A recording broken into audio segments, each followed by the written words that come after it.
नमस्कार मित्रों, आप सभी का लक्ष्यकार यूट्यूब चैनल पे हार्दिक हार्दिक स्वागत एवं अभिनंदन है। आज हम लोग चर्चा करने वाले हैं यूपी ट्रिपल एससी आयोग द्वारा आयोजित होने वाली पीईटी परीक्षा की, क्योंकि उत्तर प्रदेश सरकार ने तकरीबन 42,000 पदों पर भर्ती करने की घोषणा कर दी है। अब इसमें सवाल ये उठता है, बच्चों के दिमाग में ये सवाल घूम रहा है, क्या इस बार पीईटी परीक्षा आयोजित होगी या पीईटी परीक्षा इस बार आयोजित नहीं होगी।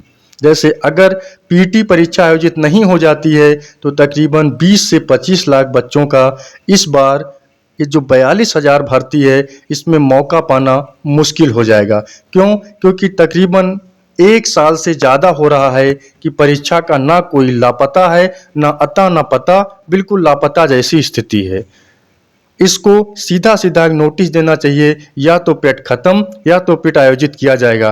क्यों? क्योंकि अगर 42,000 भर्ती का कोई भी नोटिफिकेशन आता है तो नए बच्चे या फिर जिन बच्चों का पेट में कम नंबर है उनका भर पाना बिल्कुल मुश्किल हो जाएगा। आइए हम लोग देखते हैं किस तर्ज पे होना चाहिए पीईटी परीक्षा।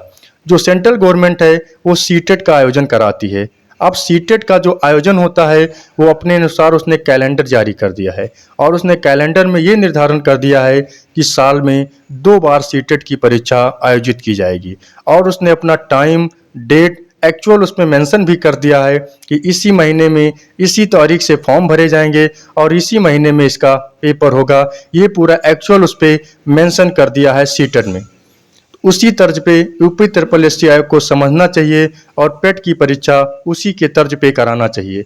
क्यों? क्योंकि इनको भी अपना एक कैलेंडर देना चाहिए। अगर साल में एक बार ही आयोजित करानी है तो उसमें भी आपको एक कैलेंडर जारी करना चाहिए, और उस कैलेंडर में लिखा होना चाहिए कि यहाँ इस डेट से फॉर्म फिलअप होगा और इस डेट को परीक्षा होगी। हो सकता है 2-4 दिन इधर उधर हो सकते हैं, लेकिन फिर भी उनको, कुछ बच्चों को अपना जो आशा है या उम्मीद है वो उनको हो जाएगी कि हाँ पेपर आने वाला है। अब इसका जो स्कोर होता है ये बच्चों के दिमाग में बहुत बड़ी जो होती है दिमागी टेंशन होती है, ये होती है कट ऑफ। क्यों? क्योंकि जैसे मान के चलिए 32 लाख बच्चों ने पेट की परीक्षा दी। अब 32 लाख में अगर 50,000 बच्चों ने, अगर उनका नंबर 92 नंबर या 90 नंबर हो गया तो वही बच्चे जो होते हैं, वही 50,000 बच्चे बार बार भर्ती देखने का मौका पाते हैं।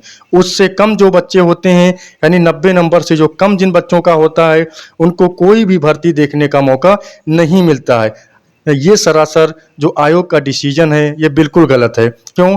क्योंकि इसमें भी सीटेट के तर्ज पर एक कॉमन कट ऑफ होनी चाहिए। क्यों? क्योंकि जैसे सीटेट में 90 नंबर कॉमन कट ऑफ माना जाता है, उसी के तर्ज पर इसमें भी एक कॉमन कट ऑफ होनी चाहिए, जिसमें बच्चों को जितना नंबर मिल जाए, यानी एक कट ऑफ से, अपने कॉमन कट ऑफ से अगर ऊपर हैं तो उनको यूपी ट्रिपल एससी की सारी भर्तियां देखने का मौका मिलना चाहिए। जैसे सीटेट में अपना 90 नंबर माना गया है, अगर 90 नंबर से किसी बच्चे का एक भी नंबर ज़्यादा है तो उस बच्चे को सारी नौकरियां देखने का मौका मिलता है। लेकिन यूपी ट्रिपल एससी आयोग ने अभी तक ऐसा कोई फैसला नहीं लिया है जिससे बच्चों के भविष्य में या बच्चों के हित में हो। क्यों? क्योंकि इसकी कॉमन कट ऑफ बहुत ही जरूरी है और इसकी कॉमन कट ऑफ होनी चाहिए। अब आता है कि अभी तक 4 से 5 साल में इस आयोग ने मात्र 10,000 भर्ती ही पूरी कर सकी है, जबकि इसने 40,000 भर्ती का आयोजन हो चुका है, पेपर हो चुका है, लेकिन अभी क्लियर मात्र इसकी 10,000 भर्ती हुई। क्यों? क्योंकि सबसे बड़ी बात है आयोग की पीईटी परीक्षा।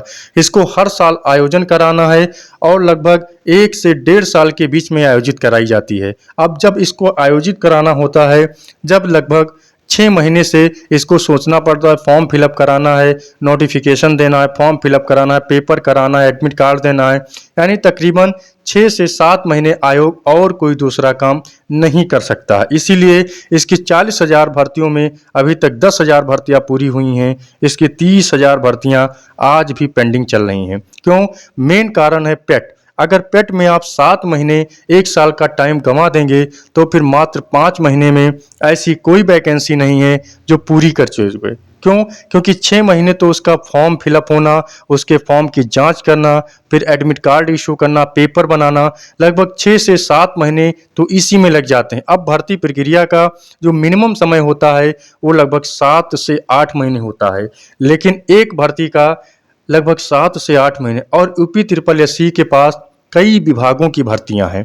ऐसे में होता है कि अगर आप 7 महीने अगर आप पेट कराने में लगा देंगे तो फिर नई भर्ती का कोई मतलब ही नहीं उठता है। उसके बारे में आप सोचना ही बंद कर दीजिए, या तो फिर यूपी ट्रिपल एससी आयोग को पीईटी का आयोजन बंद कर देना चाहिए या फिर किसी दूसरे आयोग को दे देना चाहिए। क्यों? क्योंकि जिससे भर्तियां भी होती रहें और यूपी ट्रिपल एससी पेट जो पीईटी की परीक्षा है वो भी टाइमली अपना कैलेंडर के अनुसार होती रहें। अगर कैलेंडर के अनुसार नहीं होती हैं तो फिर बच्चों के लिए भी बहुत मुसीबत की समझ लीजिए लहर दौड़ आती है। क्यों? क्योंकि जो बच्चा तैयारी करता है कहीं बाहर रहकर, अगर परीक्षा मान के चलिए 2 साल तक नहीं हुई और 2 साल में आपने 50,000 वैकेंसियां भर ली अगर, तो फिर उसके बाद आपने पेट आयोजन किया, अब 50,000 भर्ती से तो उसका दरकिनारा कर दिया आपने, उसने मौका ही नहीं मिला उसे, उसने वैकेंसी देखी ही नहीं। अब हो सकता है सारे विभाग में पद भर गए हों, लगभग आए 10 साल बाद आए पद, 5 साल बाद आए पद, तो क्या वो बच्चा फिर वो कोई भी भर्ती देख पाएगा? बिल्कुल नहीं देख पाएगा। ऐसे में या तो कॉमन कट ऑफ होनी चाहिए या तो फिर पीईटी मेरे ख्याल से बंद होना चाहिए। क्यों? क्योंकि ये बच्चों के भविष्य में बिल्कुल ही हित नहीं है।